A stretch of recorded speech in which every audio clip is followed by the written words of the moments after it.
سلام و درود به مردم تاجیک و تاجیکستانیان عزیز.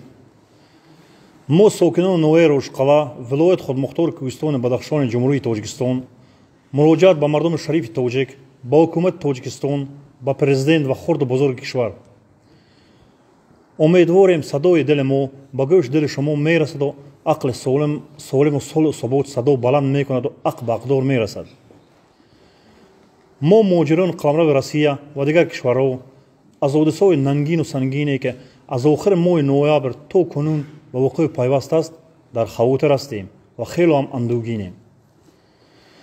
نورمای پای در پای سالهای آخر و بالجمله کشتار وحشیانه گلبدین زیوبیک از طرف کارمندان امنیت در روز روشن پیش چشم زنان و کودکان و هم دیگران باوری ما را نسبت منصبداران بی صلاحیت قانون شکن دوچند گردانیده شما پرزیدنت جمهوری تاجیکستان محترم امامعلی رحمان خواهان آنیم که به درخواست ما جواب مثبت گردانید.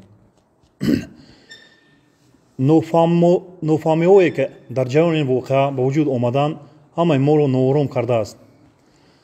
اولا گلبدین باید 26 نوامبر سال 2021 با دعوتنامه پروکورور نوای روشقلا به مرکز نوای حاضر میشد، اما جریان بازداشت 25 نوامبر به وقوع پیوست و او را وحشیانه به قتل رسانیدند.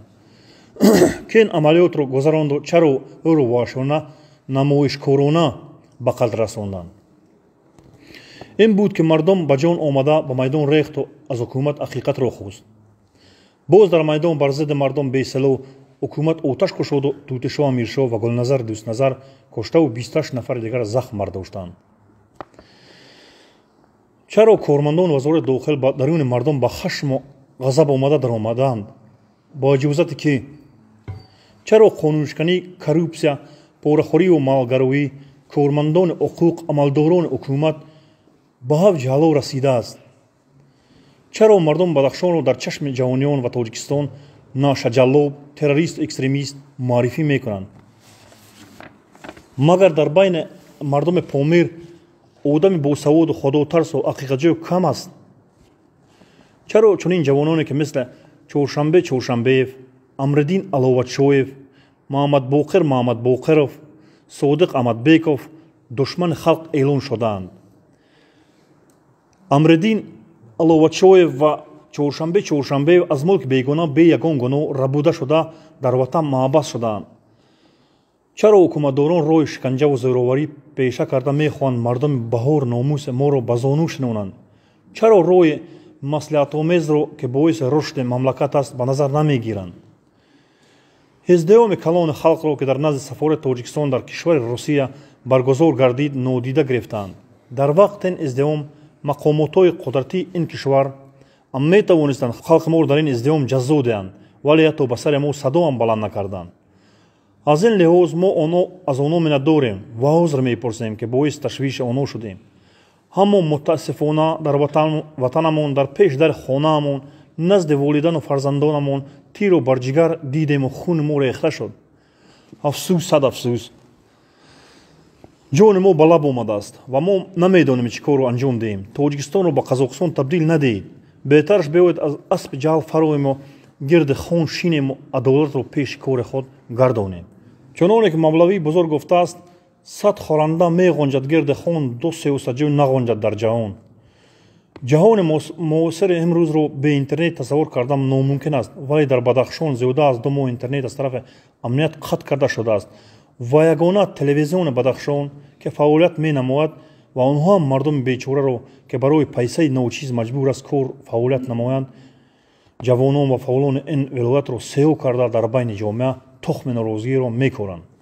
اینجا یک سوال پیدا می شود که چرا فعالان جامعه با گفت مقامات لیدران غیر رسمی رو چند سال پیش در مرکز دعوت کرده با اونو گفتگوزار نمودند ولی یگان واکنش نسبتشان نکردند؟ امروز باشد اونو رو دشمن خلق اعلان نمودند. منطق در کجاست؟ چرا از پاسخ به چنین سوالات دوری میجویید؟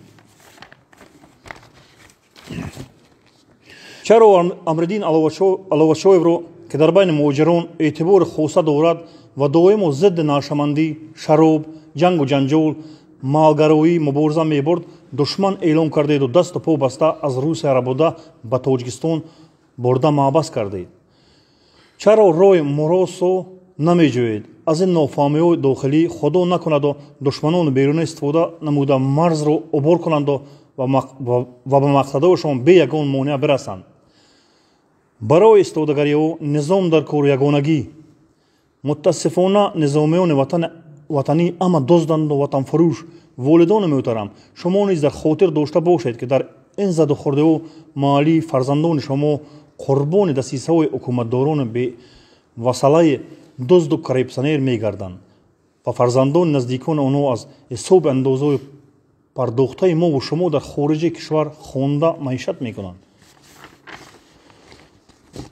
бинон аз тамом бародарон ва хорирони тоҷик аз онҳое ки фарзандонашонро имрӯз ба сафи қувваҳои мусаллаҳ ба Бадахшон фиристоданд муроҷиат намуда хоҳиш мекунем.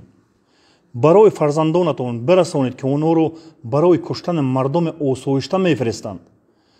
агар барои шумо ҷони пайвандонатон азиз бошад, барои он мардум низ ҷон ва иззату номӯс фарзандон ва волидон азиз аст. барои якояк шумо сулҳу оромиш ва хонаводӣ орзу дорем.